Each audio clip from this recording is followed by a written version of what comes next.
Wer bist du?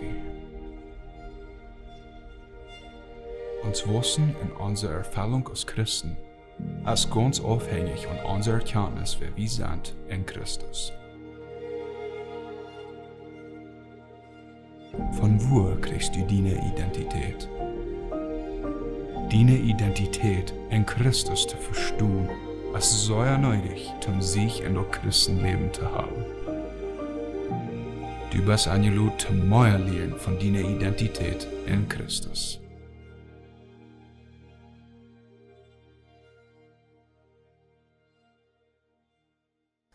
Wat is geestelijk leven? Een van de dingen is zeer wichtig, wenn wir denken an ons geestelijk leven. En dat is dat we weten wer wir sind. Dat we weten wo Gott uns zit. Oder wat sagt Gott von uns? Weet je, einmal haben wir so einen Gedanken, dass vielleicht wird Gott uns annehmen, oder wir weten gar nicht, was wird, oder wir weten gar nicht, wer wir sind. Und dann haben wir gar nicht wirklich geistlich wissen. Und so in dieser Lektion werden wir besonders reden von, wer sehe ich in Christus. Einmal, wenn uns gefragt wird, wer wir sind, dann sagen wir uns Namen, vielleicht sagen wir, was wir tun, oder von wo Dorf wir kommen, oder so eine Dinge steht. Aber das ist nicht wirklich, wer du bist. Wer du bist, ist, wer du innerlich bist, aus deiner Person in dir. Und so, wenn wir von geistlichem Leben reden, dann reden wir von, wer sehe ich in Christus. Oder wo checkt Gott an mich an, was denkt er von mir, was sagt er von mir. Einmal als Christen, dann betätigen wir uns vielleicht durch von wo ich kommen. Wir sind vielleicht Kleingemeinde, oder wir sind von Lebenswasser, oder Mennonitenkirche, oder was immer. Aber wir identifizieren uns und wissen von dort, wo wir kommen, oder die Kirche, wo wir hingehören. Vielleicht sind wir evangelisch, oder protestantisch, oder wir sind charismatisch, oder wir betätigen wir, was dort ein Katholik, oder einzelne Dinge steht. Aber das ist auch nicht wirklich, wer wir sind in Christus. In Christus sind wir dort, was Gott von uns sagt, was wir sind, wenn wir Jesus haben angenommen. Einmal identifizieren wir uns als unser Rasse. Wir sind Mennoniten. Vielleicht werden wir Plattdeutsch reden, oder wir sind in unserer Kolonie abgewachsen. Aber wir sind Mennoniten und wir betätigen uns Verehrung als Mennoniten. Noch ein Ding, wo wir uns identifizieren, das ist uns Dienst in der Kirche. Ich sehe einen Prediger in der Kirche, oder ich sehe einen Diakon in der Kirche, oder vielleicht einen Sonntagsschullehrer, oder einer, der da Sachen anweisen hat. Wir betätigen uns ein bisschen durch noch, wer wir sind in der Kirche. Aber wisst ihr, das ist auch nicht ans geistliche Leben. Und so, wir wollen ein bisschen darüber denken in dieser Klasse, wir wollen denken an, wer sehe ich in Christus? Wer sehe ich, oder was sagt Gott von mir? Wer sehe ich, wenn ich Jesus habe angenommen? Na, hier ist eine interessante Frage. Ist, wer du bist, bestimmt mit was du da ist? Oder ist dort, was du da ist, bestimmt mit wer du bist? Na, das ist ein bisschen eine neutrale Frage, so wir werden mal ein bisschen einteilen. Ist, wer du bist, bestimmt mit was du da ist? Sehe ich ein Prediger, wen ich predigen do, oder do ich predigen, wen ich ein Prediger sehe? Sehe ich ein Christ, wen ich ein christliches Leben lebe, oder lebe ich ein christliches Leben, wen ich ein Christ sehe? Und weet je, wir haben einen großen Unterschied, wo wir an das nachdenken. Wenn wir denken an das geistliche Leben, habe ich mir das verdient, oder verdiene ich mir das, oder sehe ich ein Ding, wen ich so lebe, oder lebe ich in einer gewissen Weise, wen ich sehe? Das hat darum mit meiner Identität, mit wo ich mich selbst verstehe, oder wo ich glaube, dass Gott mich sieht. Und so das ist sehr, sehr wichtig, wenn wir geistlich wissen. Ich hatte es sehr klar bei mir, dass wir nicht wirklich geistlich wissen, bitte wir verstehen dort, wer wir in Christus sind. Wir müssen nicht verstehen, wo Gott uns sieht.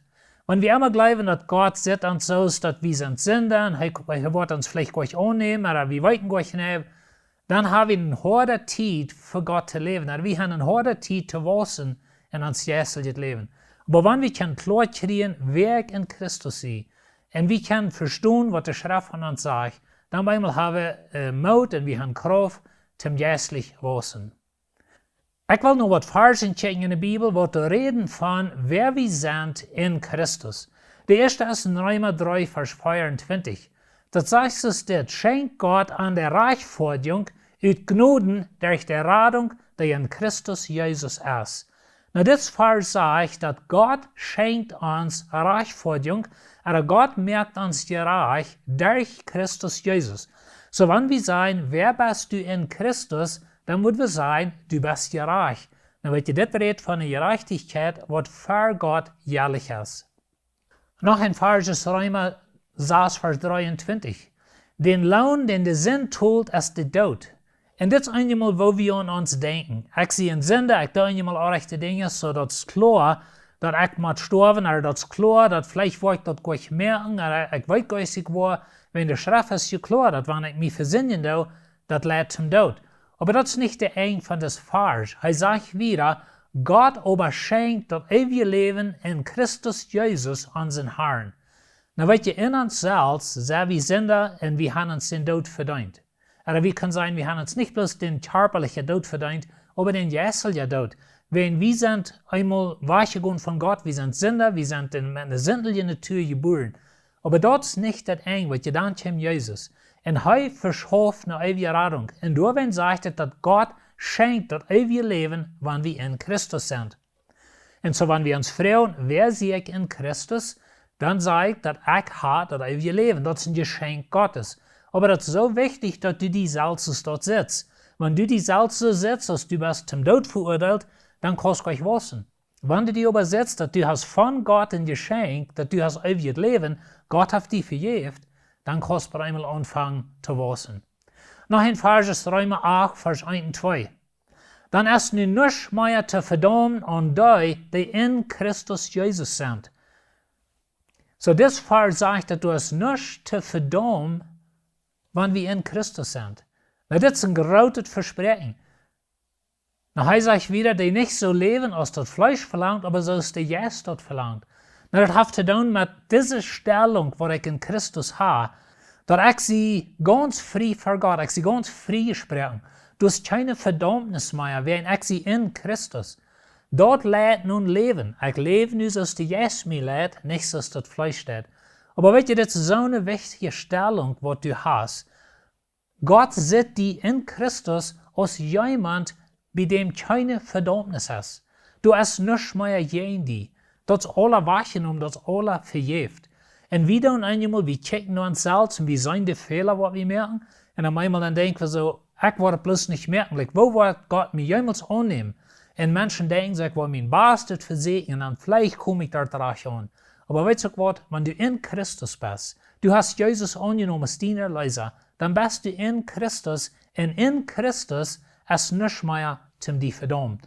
Gott hat es alle weggenommen. Das ist deine Stellung, das ist wer du bist in Christus.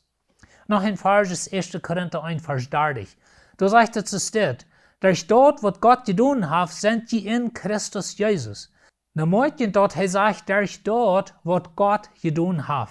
In der ersten Part von dieser Lektion, da rede ich von, dass geistliches Leben kommt von Gott. Und der Punkt, was ich da will merken, ist, dass uns ganzes geistliches Leben, unsere ganze Erlösung, Gott sein ganzer Erlösungsplan, die kommt von ihm. Die kommt nicht von uns. Das ist nicht Wort, was wir uns ausgedacht haben, oder ausgeschafft, oder Wort, was wir uns verdient haben. Das kommt alle von Gott. Das ist der erste Schlüssel, was wir annehmen. Das geistliche Leben kommt von Gott.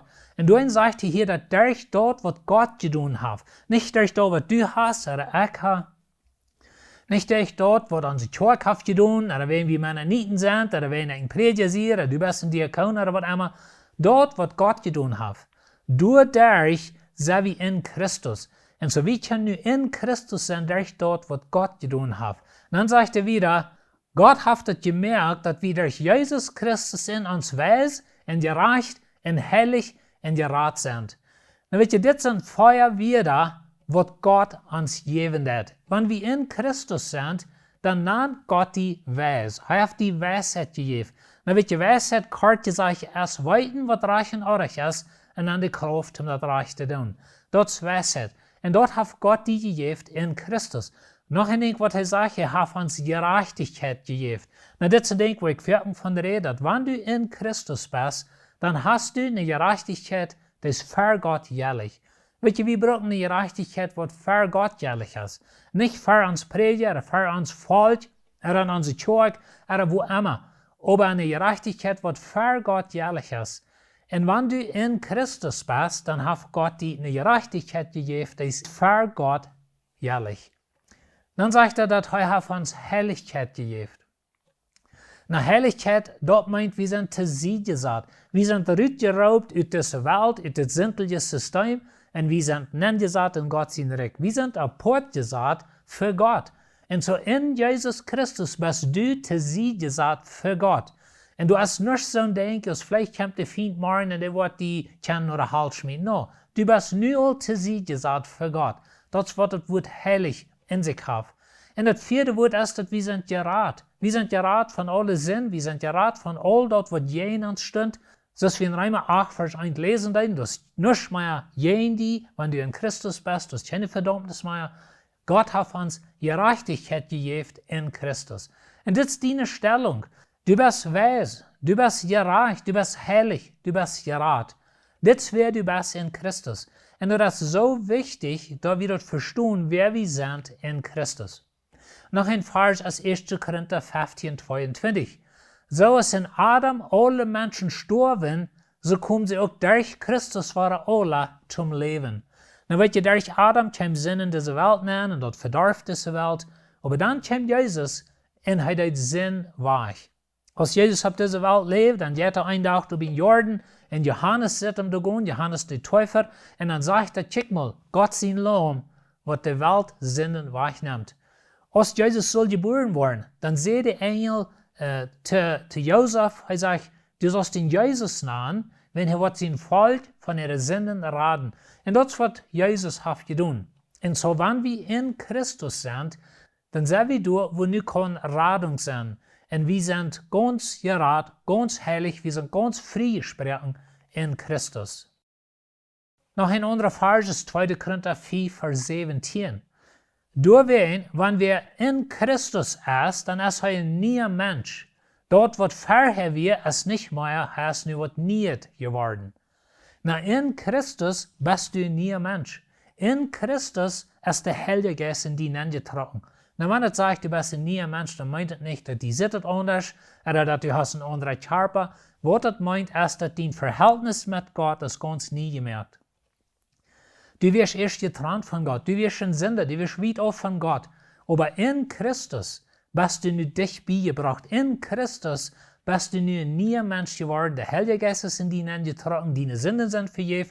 Du hast ewiges Leben, du bist Gott sein Kind, du bist nicht mehr einer, der zu sie geschmeten ist oder der zu sie geschoben ist. Du bist Gott sein Kind. Du bist gerat, du hast ewiges Leben. Du hast jährliches Leben. Und das ist, was wir in Christus haben. Und so das ist wichtig, dass du die selbst sein darfst, als jemand, der das hat. Jemand, der das nie geworden. Du bist nicht mehr ein alter Sünder, der vielleicht einmal Gott sein Kind ist. Du bist nur ein neues Kind Gottes, wenn du auch einmal recht ist. Und das ist sehr, sehr wichtig, dass wir den Unterschied sein. Und so deine Stellung in Christus ist sehr wichtig. 2. Korinther 4, Vers 19. Dort ist Gott wie in Christus und er versöhnt die Welt mit sich selbst. Er vergibt den Menschen ihre Sünden und hält an die nicht mehr fair. Und er hat uns die Botschaft von der Versöhnung anvertraut. So, wenn du in Christus bist, dann bist du nun mit Gott versöhnt. Die Feindschaft ist weggenommen. Dort, wo zwischen dir und Gott wird, dort ist du nicht mehr. Und das ist wichtig, dass du die selbst sein darfst, als eine gläubige Person. Wenn du Jesus hast angenommen, dann sei die selbst als eine Person, die versöhnt ist mit Gott. Gott ist nicht dein Führer. Gott ist dein Freund zu sein. Gott will mit dir taub sein.